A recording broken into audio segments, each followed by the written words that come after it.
अहानबदा हक्सगली पाउतम येंग ताबिरबसुंगु तरामना ओक्जरी कैंसर हाइबसी करिनो कैंसर हाइबसी हक्सांग यावरिबा abnormal cellsing asi control tawba ngamdaba amasung mathang sandokpa yamna complex oiba laina kangluf amani cancer cell haina kowa cellsing asina masamau fana leidiba tissue amadi organ sing da changsinduna amang ata thotli normal oina cellsing asi control tawraba mawongda chawkhlai cellsing asi khaidorai aduga siki aduga nauna amuk form tawraktuna sengolai ato sum tawna cellsing asi normal oina laiki adubu cancer dadi thawong asi aranba mawongda oi genetic mutation natraga DNA da ahongwa lakuna cellsing bu control tawdana khaidorai aduga tumor sing haibadi apong atang sengolai natraga da amasung immune system da akaiba pirai cancer makal cham hena lai mokoi khuding maki akhanaba mawong matau amasung layingbagi mawong sing lai cancer kharadi tapna hengalakana chahi kharadi magi Laiyongsing khangdaba yai aduga atai kharadi haksangi atai mafam singda yamna thuna sandokpa yai screening amasung test ki khuthangda nganna khangdokna layengba matamda hena khudong chahangani cancer gi Laiyongsing gi manungda surgery chemotherapy radiation therapy immunotherapy targeted therapy natraga haibasing asigi combination ama yawba yai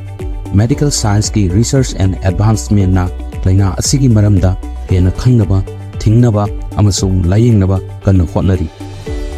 masida pirba Laiyongsing asidagi amakha khangbana nahak cancer leire haibana takpanatte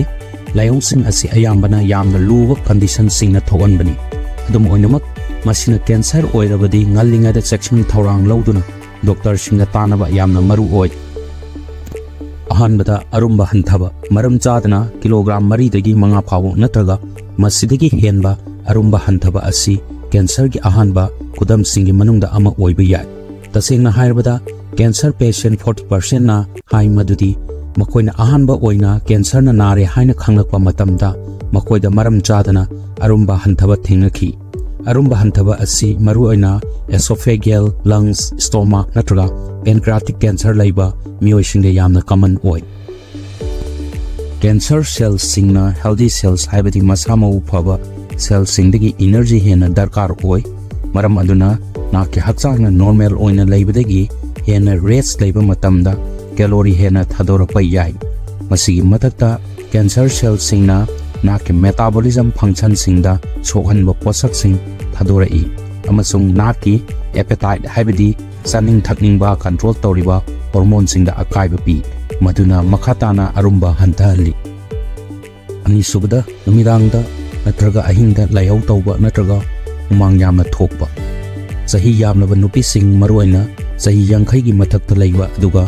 makoi gi period ki matam loisilakaba haibadi menopausal woman singda umang thokpaga manadana cancer ga mari lainaba mioi singdadi hairiba layong asi adum lengdana laiba yai numidang do humang yamna thokpana nasa pumba chotpadagi chetchariba pirol sing hongdok hongjin tawbada awaba kaya amadi tumba yadaba thokanba yai leukemia amasung lymphoma anima blood cancer gi type ngaktani makoi ani asi numidangda humang yamna thokpaga mari lainaba cancer singi manungda amani naki hakchangna immune cells sing matik chana puthokpa ngamdabadagi haiba cancer sing asina nahapu hena infection thoanabagi risk hengat hali infection thokingai gi manungda nahake hakchangna masa mathanta temperature hengalaktuna infection sing asi thengnabada mateng pangi maduna laihau amasung numidangda umang yamna thokhalli infection amaga lanthengnabada nahake hakchangi temperature adu mahausana hengalakpagumna nahaki temperature adusu leukemia cells singbo hatnaba khonabada hengalakani masi inflammatory response gi saruk amani survey amagi matungina makoibu diagnosis tawdungai gi mamangda leukemia patient 2000 gi manungda 31% na haiba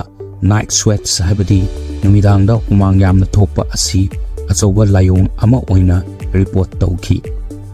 om subada cancer amana chang amada I thokpa yai maramdi blood vessels sing asi solakpa sontharakpa amadi kai tharakpana matung tarakpada cancer aduna chawkhalakpaga loinana akoibada laiba tissue singda changchilakpaga loinana manak nakpa blood vessel amada chang hengalaktuna I thokpa yai colon cancer gi anganba stage da I thokpa asi chang khanthana natraga sukhang khangdaba su yai aduga test toroba matungda khanglakpa su yai adum oinamak masina yamna chawba anaba ama oiba yai natraga punsi manganba su yai cancer na naraba mafam sing aduna I thokpa mafam sing adu lepthoi digestive tract kamari lainana naba cancer da khong hamda I thokpa yai masiga manana urinary tract da cancer na narabati urine da I phok yaurpa yai lungs da I thokpana lok khuba matamda I yaurpa yai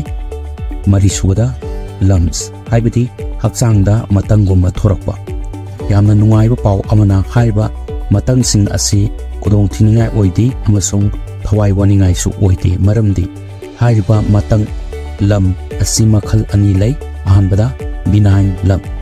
masigi matang asi matum tai ananba rubber ball amaguna tawi aduga nabasu phawi ani subada cancerous lam haiba matang asi magi mawung matau asi sang naidi yamna kalli aduga nabasu phaude makoi asi numidangi matamda ayamana tholai aduga matamgi matungina chawkhatpa hengalai manga subada fatigue chokthaba masigi chokthaba fatigue asi nahakna matam sangna thabak tawraba natraga sanarubagi matungda chokthaba adunga manaba natte ka hena chokthaba potharabasu phagalaktaba asi cancer naba horpagi layong ama oiba yai cancer cells sing asina chawkhatnaba amadi humang chawsannaba nahaki hakchang da yoriba nutrients sing asi sijina thoi maram aduna nutrients sing aduna nahaki hakchang gi darkar oiba adu mapung phahanba ngamde nahaki hakchang na darkar oiba nutrients sing asi phanglaktabana yamna sathina chokthaba thoklibani